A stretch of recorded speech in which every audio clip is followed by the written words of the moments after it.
lahat mga kapatid. Yes, the Lord is good. Purihin po ang Panginoon.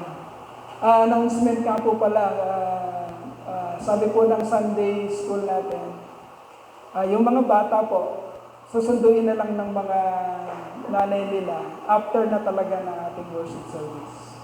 Okay, hindi sila pupunta dito while we are having our worship service para hindi maging masyadong maingay. So after ng worship service natin, yung ages from 7 years old pababa, ay doon pa lamang po susunduin ng mga nanay. Dito po sa ating pong Sunday school room. Okay, so purihin po ang Panginoon mga kapatid. Yan. Si Sister Celia po ay nagdiwang ng kanyang karawan na last Thursday. 37 years old na ba kaya? 73. Okay. So makita natin, biniyayaan pa sila Kuya Hinaro, sila Nanay Celia, ng ganun kapikas na pangatawan sa edad po na 73 years old. So, ang buhay po nila ay napakasimpleng patutuo ng Panginoon kung paano pinagpapala ng Lord ang kanila pong buhay. Tayo po, ako po 49 pa lang, meron na pong nakikitang mga mali sa akin pong mga, anong tawag sa ganun? Anong tawag doon pagka tines? Result ng mga blood camp. Meron na po mga nakikitang mga dispalinghado. Pero tayo po naniniwala na ang buhay po natin ay nasa kamay po ng Panginoon. Gagawin lamang natin ang pinapagawa ng Lord sa ganang kakayanan at panahon na binigay po niya sa atin. We do not have to worry about anything in this life. Bahala po ang Lord kung hanggang saan po tayo. Hindi po ito pahabaan ng buhay, kundi patutuhanan po ito sa pagganap sa Panginoon. Mapalad po yung mga taong tumatagal ang buhay na maraming panahon na makapaglilingkod sa Panginoon. Pero ang Lord po natin at ang mga disipulo, ang Lord natin ay 33 years old lang. Si Pastor Kanoy, 60 years old lang. Ako, nasa 50 na ako. Hindi natin alam, 10 to 20 years from now, pwedeng wala na rin. Meron ng panibagong i-speak patungkol po sa gospel. So, ganun po ang buhay.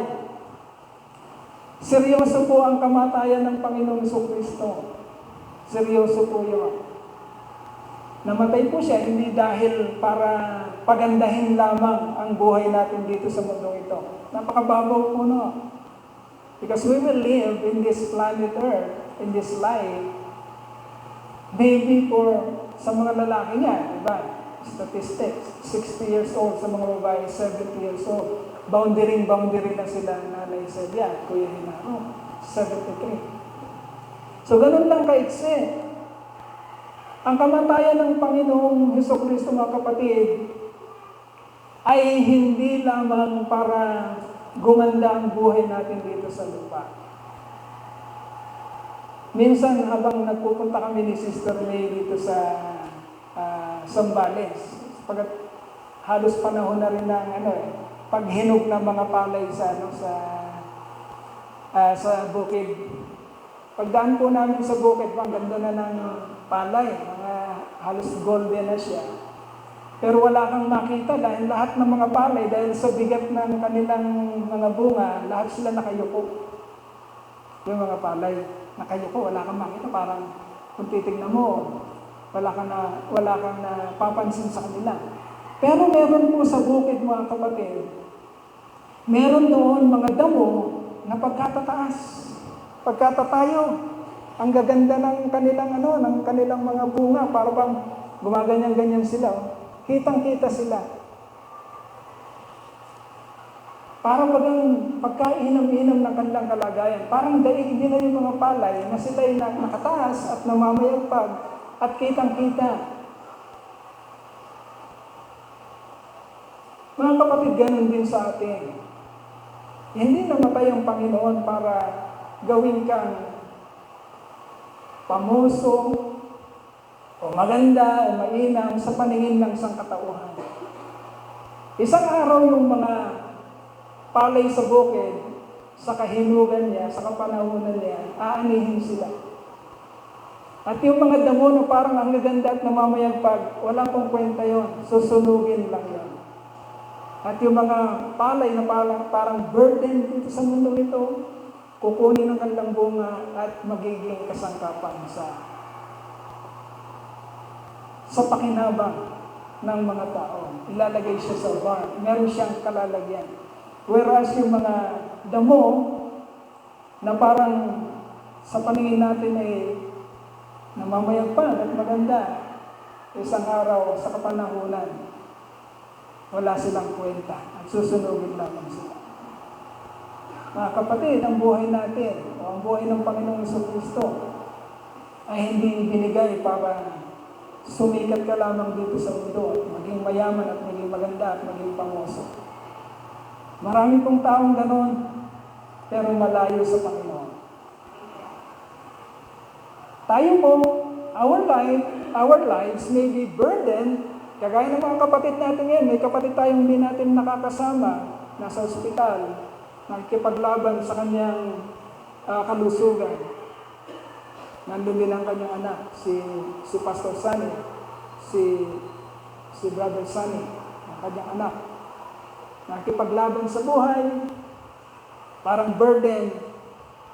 Kung titignan ng mundo, parang nakakaawa.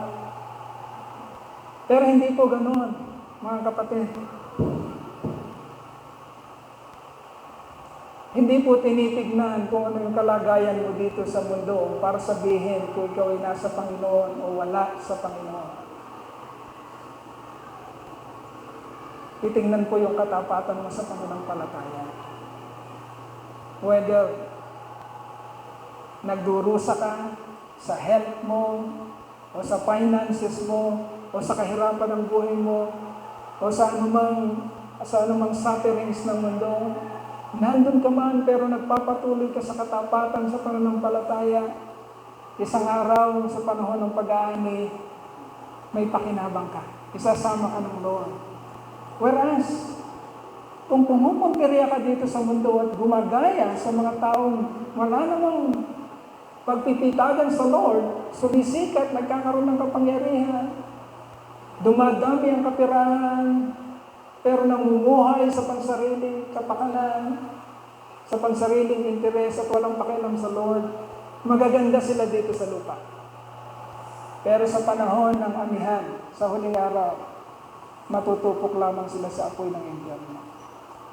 That is the very purpose why our Lord Jesus Christ ay seryosong bumaba dito sa lupa, mga kapatid, at magsakripisyo. Hindi lang para gumanda ang buhay mo dito sa lupa. Napakababaw nun. Kundi para ihanda ka sa buhay na hindi na matatapos, sa buhay na walang hanggan, nakasama siya. You may be living your whole life in this planet Earth, suffering, nagdurusa, kagaya ng mga nauna sa atin, mga apostol, pinapatay, pinag-uusig, hinahunting. Hindi pa tayo umabot doon, pero yan ang mga sacrifices nila. Sa atin din, ano man ang kalagayan mo, dahil yun ang tinuturo dito sa ating pong pag-aaral sa buhay ni Joseph. Ano man ang kalagayan mo, huwag mong babawasan ang intensity ng iyong paniniwala at pagsampalataya sa Diyos. Meron ka mang dinaramdam, may problema ka man, hindi man maayos ang kalusugan mo, kalagayan mo, huwag mong babawasan ang intensity ng pagkatawag mo, ng calling mo, ng paghanap mo sa calling mo. Dahil doon ka lang susukatin sa bandang huli. Hindi kung gaano karami ang iyong pera, hindi gaano ka naging pamoso at sumikat, hindi kung gaano ka nagkaroon ng kapangyarihan, kundi sa iyong katapatan. Pag umarap ka na sa Panginoon, titingnan lang niya sa'yo, naging tapat ka ba sa iyong calling hanggang sa huli. did you finish well sa iyong buhay pananampalataya? Napakailan po ng binibigay ng mensahe ng Panginoon, mga kapatid, sa buhay po ni Joseph. Okay? Genesis chapter 41. Nandun na po tayo sa second stage, verses 41 to 57. At ang title po niya ngayon ay, ayan, The Rise to Prominence. Ito na. Ito na. Sa hinaba-haba ng series ng pagdurusa ni Joseph, ilang years yung people? Ilang years yung nagdusa? Ilang years? 13. Okay? Bago dumating yung promise, yung opportunity ng Lord. 13. Naalala ko tuloy nung kami po yung nagkakautang. 12 taon po kami nagtiis. Okay? Nagtitiis kami sa isang kalagayan dahil sa isang pagkakamali. Nagkamali po ako noon ang mga decision making. But here, in the story of Joseph, wala po siyang kinalaman o hindi po niya deserve actually. He is not deserving. He was not deserving. Doon po sa mga nararanasan niyang sufferings o pagdurusa. Ito po'y gawa ng mga tao. But yung utak at desisyon ng mga tao ay naka-under sa kung ano ang inaayos o piniprepara ng Lord para kay Joseph. Okay? This is the time, mga kapatid, na makikita natin, tapos na ang preparasyon ni Joseph para ilagay siya ng Diyos sa prominence, sa isang prominenteng kalagayan.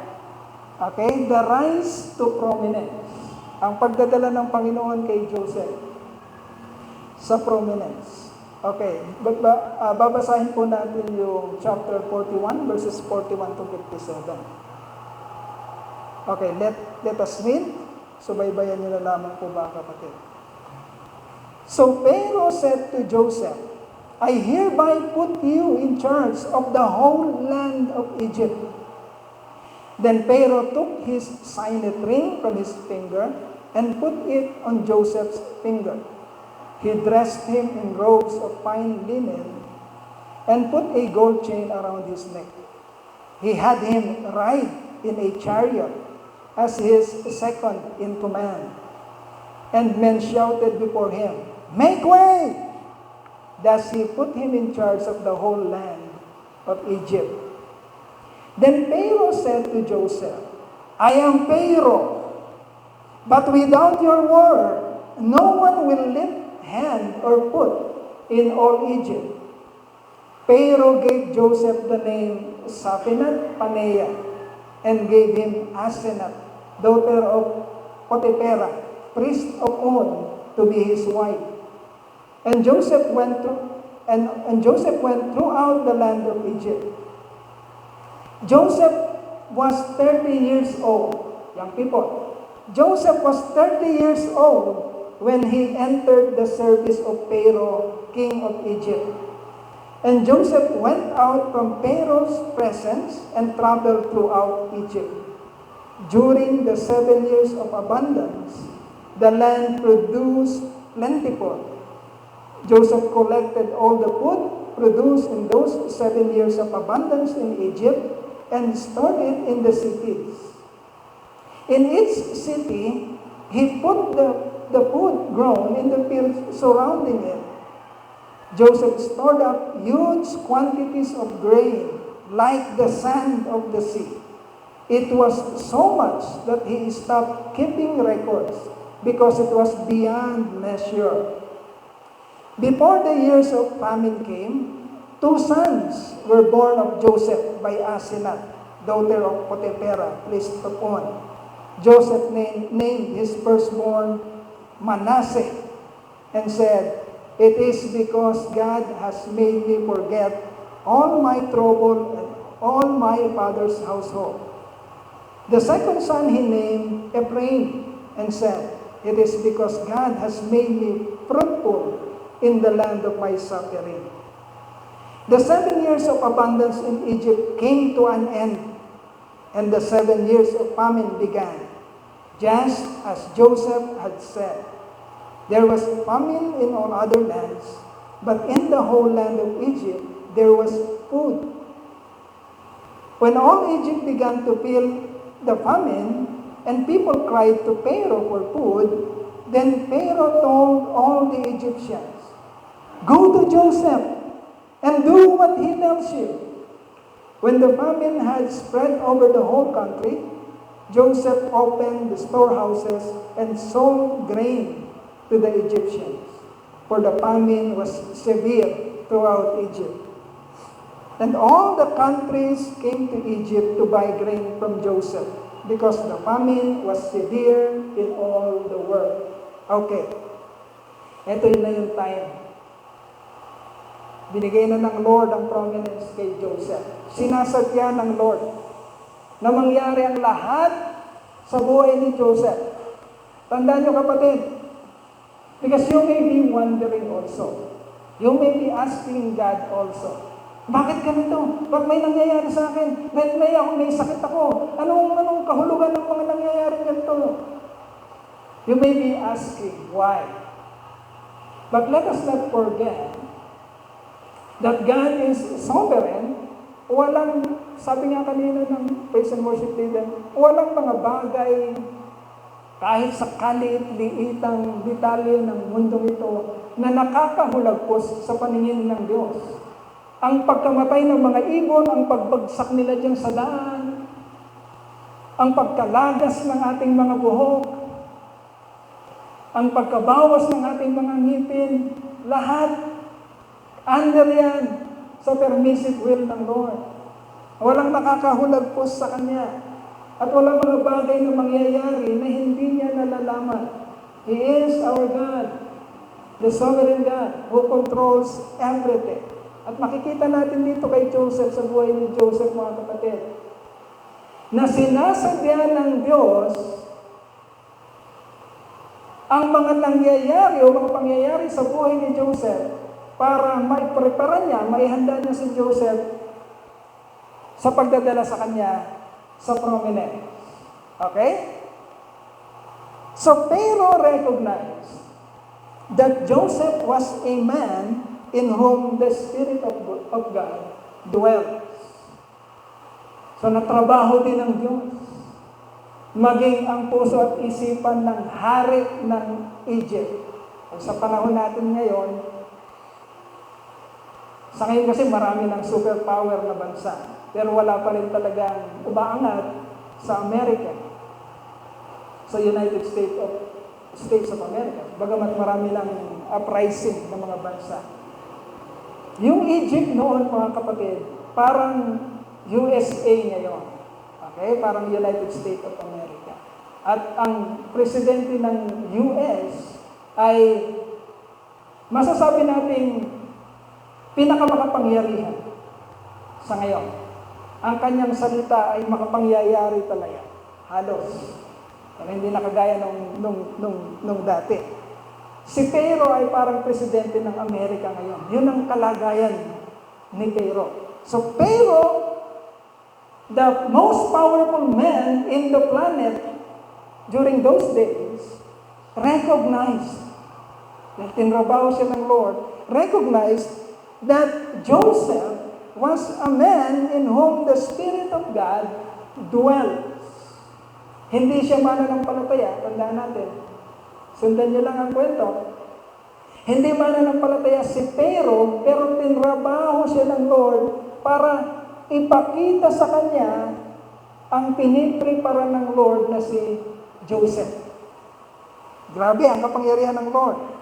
So God orchestrated a dream in Pharaoh's mind, in Pharaoh's sleep, on purpose. Sapagkat pahinog na si Joseph. Nasa kulungan si Joseph. So God orchestrated a dream. God then silenced all the possible voice to influence Pharaoh. Okay? Marami namang pwedeng maging influential sa pagdidesisyon ng Pero nung panahon na yon, sapagkat siya ay emperador, siya ang hari, at napapalibutan siya ng mga matatalino kuno. Okay? Parang sa ngayon, sa Amerika. Napapalibutan sila ng mga advisor. But God, because He is sovereign, God silenced everyone. Walang lumabas na matalino sa pagkakataon na yon. Because God is doing something. Okay? That He is in control at may ginagawa siya. Kaya yung mga nagsasabing matatalino ay ipinilid o isinipir ng Diyos ang mga bibig at walang masabi. Because Pharaoh, the king, was bothered. Di niya alam kung anong interpretasyon. Naguguluyanan siya, nadidepress siya, kaya pinatawag niya lahat. Sabihin niyo, anong interpretasyon? Pero pinilid ng Diyos ang lahat. Walang makapag-interpret. God silenced everyone, all the possible voice to influence Pharaoh by giving the interpretation and the wisdom to a young man, Joseph. Okay? Sarado lahat ng isipan ng lahat. Isa lang ang binuksan ng Lord. Tignan nyo mga kapatid. Tignan nyo yung kapangyarihan ng Panginoon. Sinasadya niyang gawin lahat yun. Not just the interpretation of the dream, but the strategy to make or to counter the incoming famine. Binigay lang niya ang kapaliwanagan na yun ng wisdom kay Joseph lang. Okay? Bakit ginawa ng Lord yun? Para ang buong atensyon ng hari ay hindi mahaluan, ang kanyang pagdidesisyon ay hindi mahaluan ng iba, kundi ma-focus siya sa inihahanda ng Panginoon. Sino? Si Joseph. Okay? Pero now has no other option but to decide, kasi wala siyang ibang nakikita. At walang nagbigay ng kaluwagan ng kanyang puso at isipan sa pagkakataon na yon. Because the Pharaoh was bothered. Bothered siya. Walang makapagbigay ng kapayapaan sa kanya. So Pharaoh now has no other option but to decide in favor of Joseph. Joseph, the man of God, press na press. Galing saan? Sa kulungan, walang preparasyon Okay mag-a-administer o mangangasiwa si Joseph ng isang imperyo, ng isang kaharian, ng isang malaking kaharian like the America, na isang malaking kaharian na wala man lang siyang masasabi natin academic preparation. Okay? Ano lang ang meron siya? Ang paghahanda ng Lord sa pamamagitan ng dinaanan niya suffering sa loob ng 13 taon.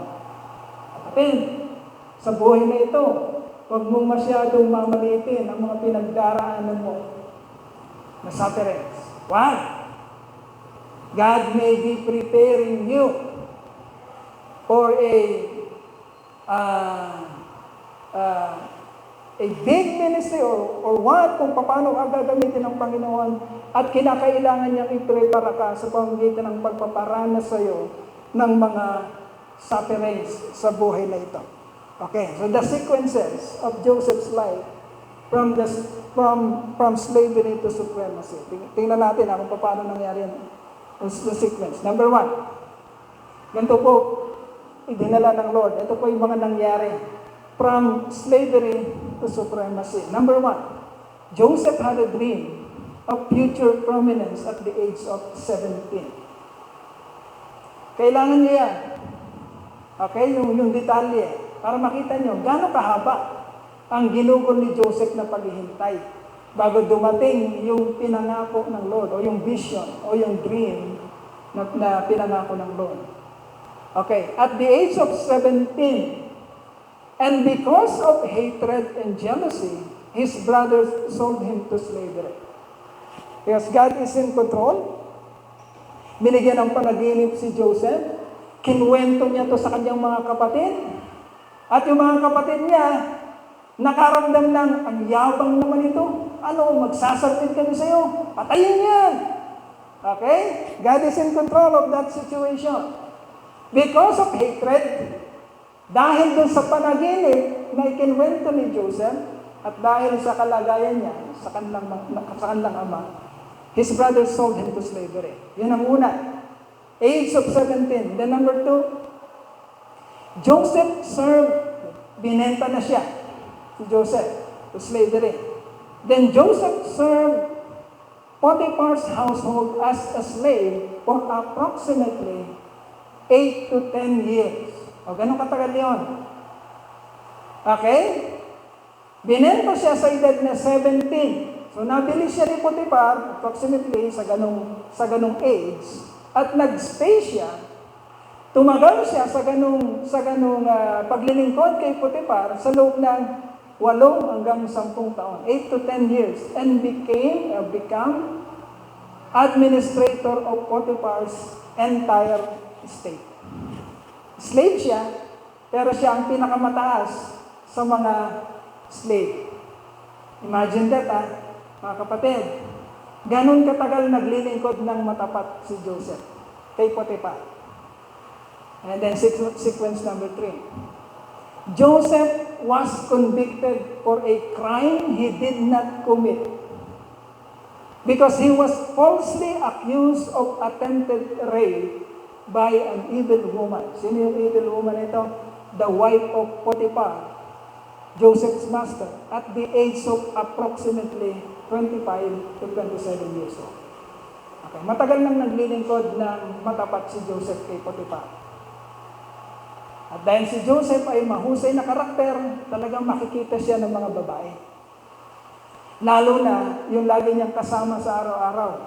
Nagustuhan siya ng asawa ni Potiphar at siniseduce siya. But Joseph is a highly esteemed man. Alam niya kung sino siya, alam niya yung wisdom na binibigay sa kanya ng Panginoon, alam niya na may pagdadalan sa kanya.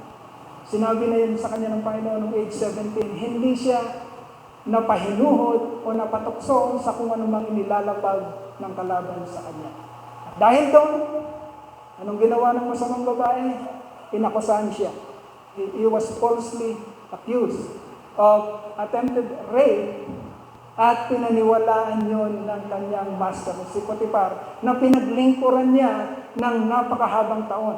Pinaglingkuran niya ng buong katapatan at pinagyaman niya ang estate ni Potiphar ng ganong katagal. And then, number 4, Joseph, because of that, because he was judged without trial, pinakulong kagad ni Potiphar. Joseph was in prison at the age of approximately 25 to 27 years old. He became a friend of his co-inmates, the chief cupbearer and the chief baker of Pharaoh. Na naginip yung dalawang ito, he interpreted their dreams, and the interpretations came to pass in 3 days. But his friend, the cupbearer, forgot about Joseph. Kinalimutan siya. And then number 5. Ito na. Joseph now was 30 years old. Young people, nung dinala sa prominence si Joseph, panahon na para ilagay siya ng Panginoon, ng Lord, ng Diyos sa prominence, ang edad ni Joseph, young people, ay 30 years old. Okay, kahinugan. Trivia. Kadalasan sa Bible, ang mga tinatawag ng Diyos ay sinisimulan niya ang paggamit sa edad na 30 years old. Okay? Si Joseph, si David became king at the age of 30. Jesus Christ. Okay? Nagpulbla siya sa kanyang ministry, nagpakita siya sa tao, sa kanyang ministry, sa age na 30. Okay? May mga type po ni Jesus Christ sa buhay po ni Joseph at ni David. So Joseph now was 30 years old when the opportunity from God arises. Okay, yan po. So when the opportunity from God came, ilang taon si Joseph? 30. So when the opportunity from God came, Joseph rose quickly to the top. Wala pong imposible sa Panginoon.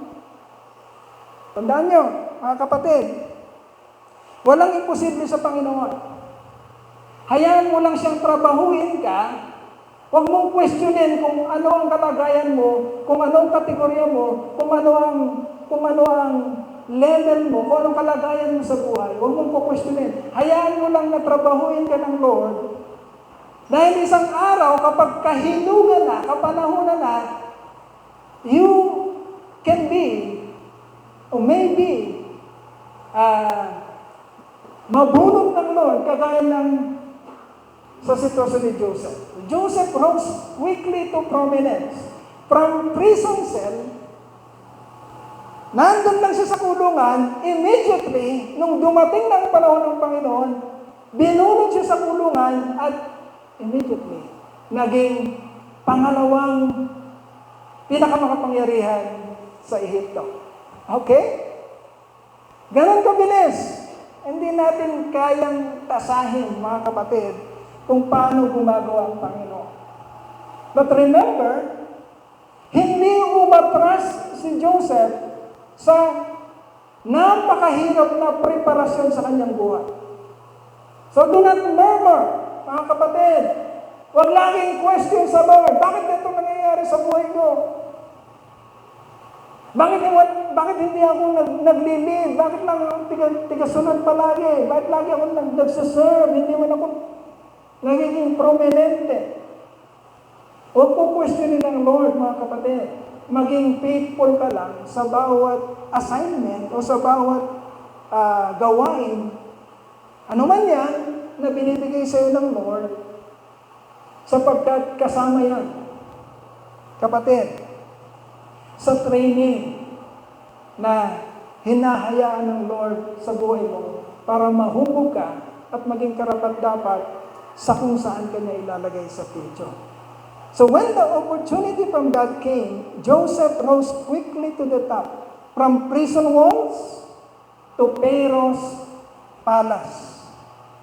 Joseph's training for this very important position involved a very long and hard and undesirable sufferings. First as a slave for 8 to 10 years, and then to the prison as a prisoner. Okay? Maybe sa prison, maybe 3 years. Okay? Dahil 20 to 28, 2 to 3 years, nasa prison siya. Ganun po katagal. Joseph had learned the importance of serving God and other people in whatever situation he was in. Huwag masyadong maangal sa buhay. Huwag panay question sa tao at sa Diyos. Diretso lang, kapatid, kung anong kalagayan mo ngayon, hayaan mo lang. Nakikita ka ng Diyos. Walang humuhulagpos sa Kanya. Alam niya ang nangyayari sa iyo. And God is doing everything in your life, be it suffering, be it undesirable situation and circumstances, be it afflictions, God is doing that, tandaan mo, on purpose. May dahilan siya bakit sinasapit mo o dumarating sa iyo ang ganong mga pangyayari sa buhay mo. Kaya mo lang. Magpatuloy ka, kagaya ni Joseph.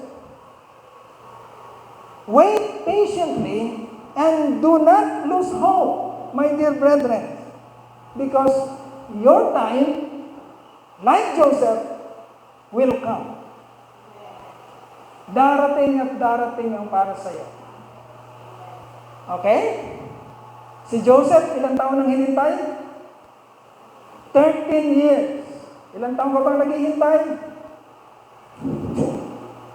Hindi tayo pare-pareho. Pero darating at darating ang para sa iyo. At yun ang pangako ng Diyos sa iyo. Hindi siya nagplano ng kung ano mang sa dulo ay ikakasakit mo. Or ano yung harm? Ikakasakit. Ikakapahamak mo. Hindi siya nagplano na isang araw ay magpapahamak sa iyo. No. Yan ang sinabi sa Jeremiah 29:11. Okay? My plan is not to harm you but to prosper you. Gaya na nangyari kay Joseph. So when the time from God came, Joseph's life changed dramatically and very fast. Mabibilis. Nung panahon na, kapatid, doon mo naman makikita na napakainam ng pagpaplano, napakainam ng mga gawa ng Panginoon. So anong mga nangyari kay Joseph? Number 1, Pharaoh promoted him. Walang ibang option ng Pharaoh, kundi si Joseph. Pharaoh promoted him, making him in charge of the whole land of Egypt. Okay? Sinimulan ng Diyos si Joseph sa maliliit. Nung bata pa siya, pangilang anak si Joseph ni Jacob? Sa pangkalahatan, pang-12. Sa mga lalaki, pang-11. Okay, young people? Pang-11 anak, pero dahil si Joseph ay binigyan ng wisdom ng Lord, anong ginagawa ni Joseph nung nandun pa siya kay Jacob at kasama pa niya ang kanyang mga kapatid? Pinag-aralan natin, siya ang tagapangasiwa. Siya ang accountant ng kanyang tatay. Pinapangasiwaan niya ang flocks, ang kayamanan ng kanyang tatay. Kaya kinakainitan siya ng mga kapatid. So, yun pala, makikita nyo. Nagsisimula na ang road march ni Joseph. And then dahil naibento siya ng kanyang mga kapatid, nasa flux sa slavery, sa pagkaalipin. Pero habang nasa pagiging alipin si Joseph, nakikitaan siya ng kanyang master ng karunungan. So ano ginawa ni Potiphar? Ginawa siyang administrator ng buong estate. So palaki ng palaki. Tignan niyo yung road marks Napagkakatiwalaan si Joseph, una sa maliit, palaki ng palaki. Sino mang sabi ng gospel, na napapagkatiwalaan sa maliit, ay pagkakatiwalaan din sa malaki. Dahil yan. Huwag niyong aatrasan ang mga task na binibigay sa inyo. Hindi kayo bibiglayin ng Lord. Si Joseph, meron siyang roadmap. Una, sa flocks ng kanyang mga magulang. Pangalawa, sa entire estate ni Potiphar. At ngayon, sa buong, shall we say, sa panahon na yun, sa buong mundo. Okay? Sa buong mundo. Kasi imperyo ng Egypt, sakop niya noon. Halos ang buong mundo. So Pharaoh promoted him, making him in charge of the whole land of Egypt. Pharaoh gave him his signet ring. Ano yung signet ring? Yung signet ring, parang ito yung, meron itong mark na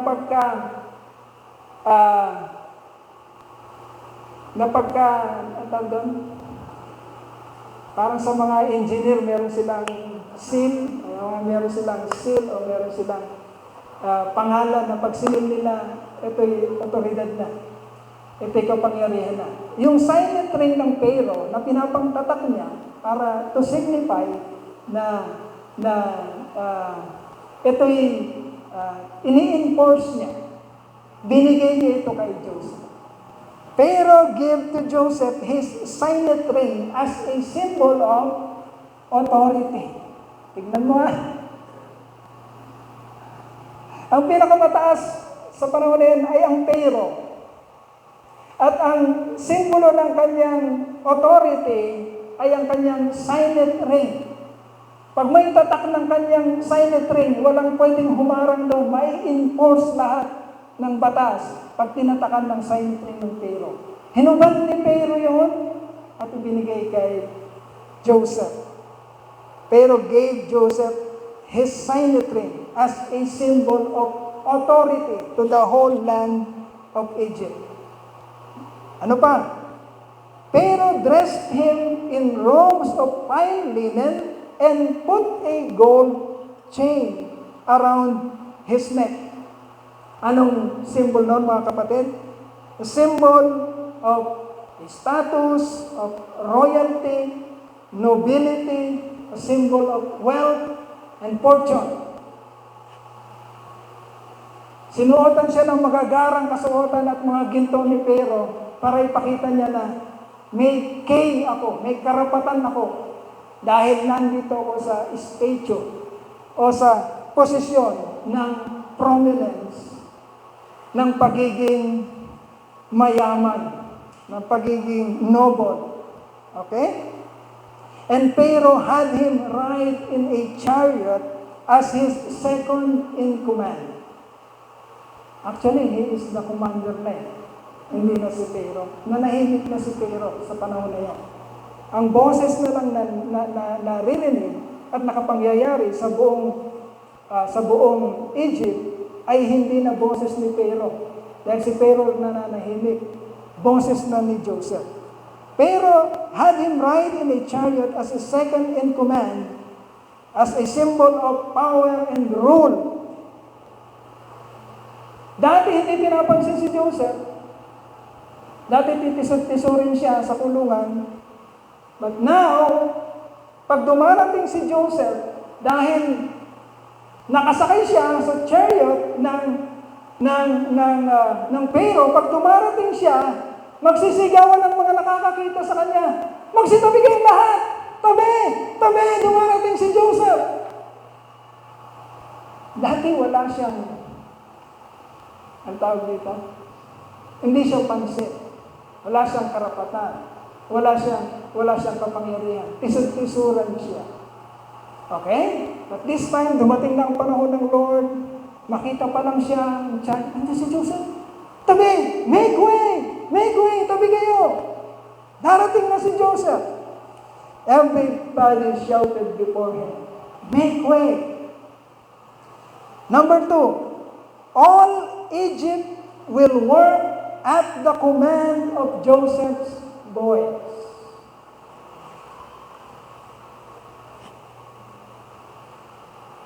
Walang gagamit ng kamay, walang gagamit ng kanyang isip, walang uusad na trabaho, walang titinag, maliban na marinig nila ang boses ni Joseph. Yun ang kapangyarihan na binigay sa kanya, mga kapatid. All Egypt will work at the command of Joseph's boys in verse 44. Sabi ni Pharaoh kay Joseph, okay Joseph, I am Pharaoh. Ako nga si Pharaoh. Ako nga ang pinakamataas dito. Ako nga ang makapangyayari dito, Joseph. Pero Joseph, without your voice, without your command that I am giving you, maliban na magsalita ka, Joseph, walang kamay at paa na uusad, maliban na sabihin mo na magtrabaho sila. Okay? Dating nakakulong lang at di pinapansin, ngayon pinakamakapangyarihan na sa buong kaharian ng Ehipto. pinakamakapangyarihan ng kanyang salita sa buong Egypto. So, Pharaoh made Joseph, number 3, Pharaoh made Joseph acceptable to all Egyptians by giving him, number 1, a new name. Kasi, ang pangalang Joseph ay pangalan ng isang Hebrew. Actually, hindi Joseph. English name na yung Joseph. Yan nababasa natin sa Bible. Ang pangalan niya talaga ay Yosef. Okay? Yosef. Y. Letter Y. Wala pang letter J. Hindi ako nagkakamali. 1600s na lang nagkaroon ng letter J sa alphabet. Sa English alphabet. 12 or 16. Sa nabasa. Okay? Wala pang letter J. Ang pangalan niya ay hindi naman Joseph. English name ng Joseph. Ang pangalan niya ay Yosef. Okay? Pangalan niya ng Hebrew. Ngayon, para maging katanggap-tanggap ito sa mga Egyptians at para madaling sambitin ng mga Ehipto, pinalitan ang pangalan niya from Joseph to Zaphenath Paneah. Okay? Para madaling ma-recognize at madaling mabigkas ng kanyang mga subordinates sa mga Egyptians. Ano ibig sabihin ng Zaphenath Paneah? He who revealed a secret. Young people, yun ang ibig sabihin ng Zaphenath Paneah, yung Egyptian name ni Joseph, ni Joseph. Zaphenath Paneah, he who revealed a secret. He who revealed the hidden. He who interpreted a dream, a secret. He who interpreted the hidden. Okay? Siya na nagsiwalat ng isang, ano yung secret? Ano? Lihim. Siya na nagpaliwanag o siya na nagsiwalat, nagbukas ng nakatago. Iyon ang ibig sabihin ng Zaphenath Paneah. Okay? And then yung Joseph kasi, ang ibig sabihin ng Joseph, God shall add. Magdadagdag ang Diyos. Yun ang ibig sabihin ng Joseph or Yosef. Nandito ba? Nilagay ba ni Midel? Ala, sige. Yan. Yun po ang ibig sabihin. And then, binigyan siya ng Pharaoh ng Egyptian wife. Anong pangalan ng Egyptian wife ni Joseph? Asenath. Hindi Asenath. Asenath. Asenath. Daughter of Potiphera, priest of On. Okay? So, ginawa yun ng Pharaoh para ma-recognize si Joseph na kaisa nila. Para hindi siya pagdudahan ng mga Egyptians. And then number 4. God blessed Joseph with 2 sons. Egyptian citizen sons. Okay? Sino sila, young people? Sino yung mga anak ni Joseph? Si Manasseh at si Ephraim. Mga Egyptian citizen sila. Okay? Kaya pag nakakapanood kayo ng movies about Joseph the Dreamer, makita mo iba yung suot ni Joseph ng kanyang asawa at ni Manasseh at Ephraim. Mga Egyptian ang suot nila. Because Manasseh and Ephraim were born sa Egypt. Okay? Egyptian citizens sila. Ang ibig sabihin ng Manasseh, God made me forget. Yun ang ibig sabihin ng Manasseh. Nung pinanganak si Manasseh, sabi ni Joseph, papangalanan kitang Manasseh, sapagkat nung dumating ka sa buhay ko, nasa prominence na ako, God made me forget all my sufferings, my 13 years of sufferings. Lahat ng lungkot ko, nakalimutan ko na nung pinanganak ka, Manasseh. God made me forget all the sufferings. God made me forget my father's household. Dahil meron akong kasamang dugo ko ngayon. Hindi niya nakakasama yung dugo niya eh. God made me forget my father's household. Okay? And then dumating pa si Ephraim. Binigay yung pangalawang anak si Ephraim. Ang ibig sabihin ng Ephraim, nung pinanganak si Ephraim, sabi ni Joseph, I will name you Ephraim because God has made me fruitful in the land of my suffering. Okay, yun ang ibig sabihin ng Ephraim. God made me fruitful. God prospered me. Ibig sabihin ng Ephraim. Pinagyaman ako ng Lord. Pinagyaman ako ng Lord sa lugar ng aking pagdurusa. Okay? Because Egypt was the land where Joseph suffered for how many years? 13 years. The land of his suffering was also the land of his prominence. Yun ang ibig sabihin ng Ephraim. And then number 5. God confirmed the interpretation of Joseph to Pharaoh's dream. Okay. Kapatid, mahihinto, pakinggan niyo mabuti, mahihinto ang pamamayagpag ni Joseph kung hindi magkakatotoo ang interpretasyon niya. Tama mali? Anong interpretasyon ni Joseph sa dream ng Pharaoh? 7 years of famine, and then 7 years of, 7 years of abundance, and then followed by 7 years of famine. Ibig sabihin, sabi ni Joseph, yung dream mo, yung panaginip mo, pero mahal na hari, ang ibig sabihin, 7 taong kasaganaan. Ngunit masusundan ng 7 taong tagtuyot, tagutom. Kailangan paghandaan natin. Doon napayapa ang isip ng Pharaoh. Kaya sinend niya si Joseph as his administrator. Okay? Kung hindi magkakatotoo yun, mapuputol ang pamamayagpag ni Joseph. But God, because everything is under the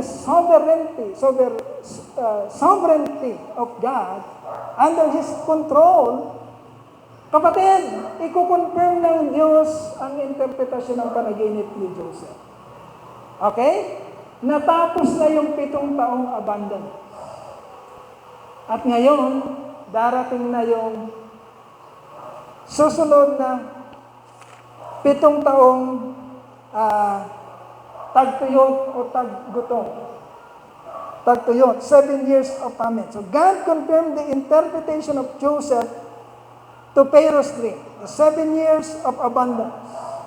Joseph stored up food. Ginawa niya yun. Because that is the way to counter this incoming famine. So ang strategy ni Joseph, mag-ipon tayo pero. Mag-ipon. At nag-ipon sila. At ang kanilang naipon ay sobra-sobra. Hininto na nila ang kanilang pag-accounting, pagbibilang, sapagkat umaapong na sa kanilang mga storehouses ang kanilang naipon, na grain. But after that 7 years of abundance, the 7 years of famine came. Joseph now sold grains for food to all Egypt, and hindi lang sa mga Ehipto.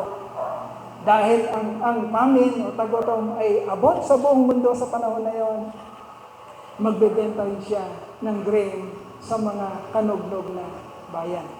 At yun ang susunod nating istorya. Doon na darating ang kanyang mga nagugutom na mga kapatid. At napakaganda ng istorya na yon, mga kapatid. Okay? Tutuloy natin yan sa susunod. Yung istorya na kung saan mamimit na ni Joseph.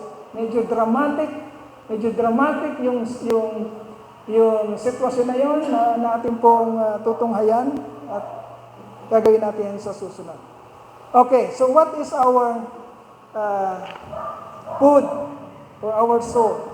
Ano ang iuuwi natin, mga kapatid? Yan, sa buhay na pinag-aralan ni Joseph na pinag-aralan natin yan. What is our food for the soul? We must learn the importance of being faithful in serving God and people, even in a very undesirable and unpleasant situation. Tuloy-tuloy lang tayo, kapatid. Hindi mo gustong sitwasyon, pero wala kang kakayanang umalis sa sitwasyon na yun. Sige lang, gawin mo lang, magpatuloy ka lang. Maglingkod sa Diyos ng buong puso at maglingkod sa mga taong miniminister mo. Okay? The road to prominence always preceded by trainings of hardships and suffering. Makikita natin yan sa lahat ng mga heroes of faith sa Biblia. Laging merong nasa daanan natin. Pag gagamitin tayo ng Panginoon, laging merong hardships and suffering sa daraanan natin. When the opportunity from God comes, you will be confident and prepared, and you will be thankful about the process na pinagdaanan mo. Si Joseph, nakita natin, naging handa siya dahil tinrabaho siya ng Diyos sa 13 taong paghihirap na dinaanan niya. Dahil doon, nung humarap na siya, nung may opportunity na nahaharap siya sa hari, kumpiyansa siya. At siya'y nakaprepare. Because God prepared him through these sufferings, through these afflictions na pinagdaanan niya sa kanyang buhay. So kapatid, kailangang matuto tayo na huwag maging, murmur sa Tagalog? Huwag maging mareklamo sa buhay natin. Ano man ang kinakaharap natin. Magpatuloy, hayaan ng Panginoon na trabahuin tayo sa ating puso, sa ating isipan. At pagdating ng pagkakataon na ibibigay ng Panginoon, papasalamatan mo siya sapagkat inihanda ka niya na makatindig sa panahon na gagamitin ka niya. Okay? Papurihan po natin ang ating Panginoon. Bigay po natin sa Kanya ang ating papuri at pagsamba. Manalangin po tayo. Hallelujah, hallelujah, hallelujah.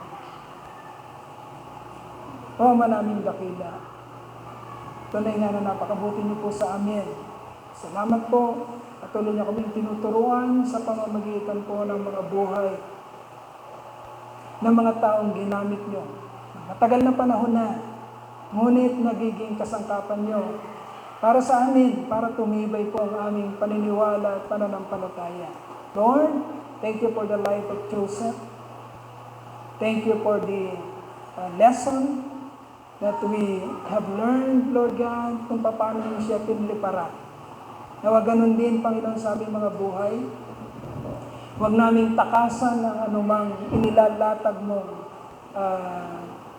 mga paraan, maging mahirap na ito sa amin. Ngunit magpiprepara po sa amin, maghahanda po sa amin sa isang gawain na nais mong magampanan namin, Panginoon. Salamat po. Nandito po ang iyong iglesia, aming Ama. Bagamat kami dumanas bilang iglesia ng napakaraming suffering, napakaraming affliction. But then, Lord, nadidiscern namin ang gawa mo at dumarating na ang panahon ng iyong pagkagamit sa amin bilang iglesia, ang Truth and Life Christian Church. You are building up the reputation, Lord God, for this church. You are building us up, Lord God, para magamit mo, Panginoon, sa prominence at sa iyong kapurihan. Lord, ito po kami nagnanais na patuloy mong magamit, Panginoon. Patuloy mo po kaming turuan, patuloy mo kaming isaayos at pakialaman hanggang sa makarating kami sa pinaka-rurok ng pagkagamit mo po sa amin, sa iyong kapurihan. Salamat po. Sa iyo po namin tinataas ang lahat ng papuri at pagsamba. Pinapadala po namin sa pangalan ng iyong anak, ang aming Panginoon, ang tagapagligtas na si Jesu Cristo. Amen, amen, and amen.